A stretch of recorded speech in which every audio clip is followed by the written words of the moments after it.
အင်္ဂလန်နဲ့ပြင်သစ်တို့ရဲ့တတိယနေရာလူပွဲကိုပရိသတ်တွေစိတ်ဝင်စားမှုရှိရလားဟုတ်ကဲ့ဒီပေါ့နော်ပြောရမယ်ဆိုလို့ရှင်ဒီတတိယလူပွဲဆိုတာကဒီ semi final မှာရှုံးနေခဲ့တဲ့နှစ်သင်းပေါ့ထိထိုက်တွေးဆုံမှုတတိယလူပွဲအဖြစ်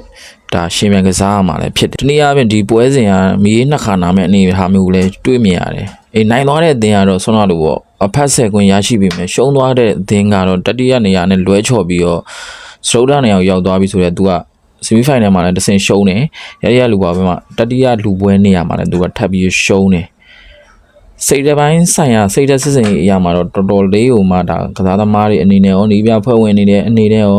ဒါတော်တော်လေးဟိုမှာစိတ်သက်ကြစရာတခုရင်ဆိုင်သွားရမှာလည်းဖြစ်တယ်ဒါကြောင့်မို့ဒီနေ့ကမ္ဘာဖလားလာမယ့်နှစ်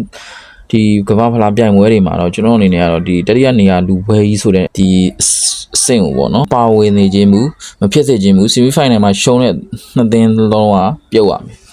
ဒါအထွက်ပဲတတိယနေရာလူပွဲဆိုတာမရှိတဲ့နေရာပိုလူပွဲတာပဲအဓိကဖြစ်တဲ့အကြောင်းမလို့ဒါပရိသတ်တွေအနေနဲ့လာတဲ့ဒီတတိယနေရာလူပွဲဆိုတဲ့နေရာကြီးကိုဒီကံမဲ့ဒီနှစ်သင်းကို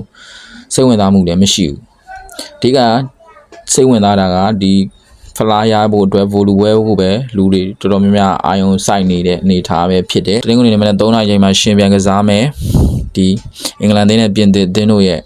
ပွဲစဉ်ကိုတော့တခြားပရိသတ်တွေအနေနဲ့ရောစိတ်ဝင်စားမှုတွေရရှိမလဲ။စိတ်ဝင်စားမှုတွေရောရှိကြရဲ့လားပေါ့နော်။ဒီမေးခွန်းလေးတွေကိုလည်းမေးချင်ပါဆိုတော့ဒီတတိယနေရာလူပွဲပေါ့နော်တတိယနေရာလူပွဲမှာဒီအင်္ဂလန်သင်းနဲ့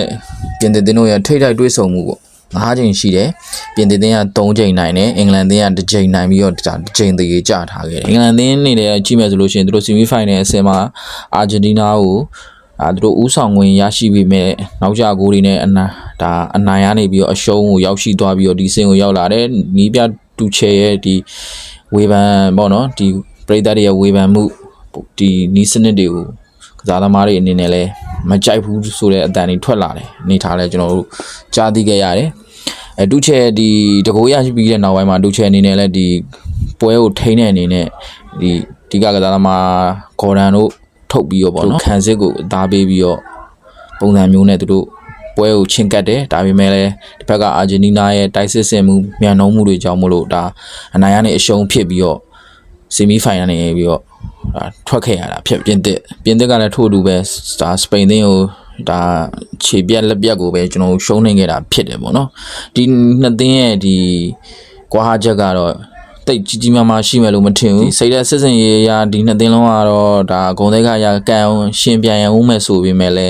ရှုံးသွားတဲ့ဆောနာကျွန်တော်ပြောခဲ့သလိုရှုံးသွားတဲ့နှစ်သင်းကတော့တော်တော်လေးဟိုမှာဒါစိတ်သက်အရာမှာတော့စိတ်ဖီတီမှုတွေများပြီးစိတ်ဓာတ်ကျနေထားတွေကိုရောက်သွားမယ်ကစားသမားတွေအနေနဲ့ဟိုဖောင်ရပါတော့နှစ်သင်းလုံးကခြေကတိတ်ပြီးတော့ဒီကနေ့ထားမှာတိတ်ကွာခြားမှုမရှိဘူးနိုင်ငံရင်တော့မှကျွန်တော်အနေနဲ့ကတော့ပြင်သစ်သင်းမြန်ကပ်ပြီးတော့နိုင်သွားမလားဆိုတဲ့အတွေ့အလေးတော့ဝင်ပါတယ်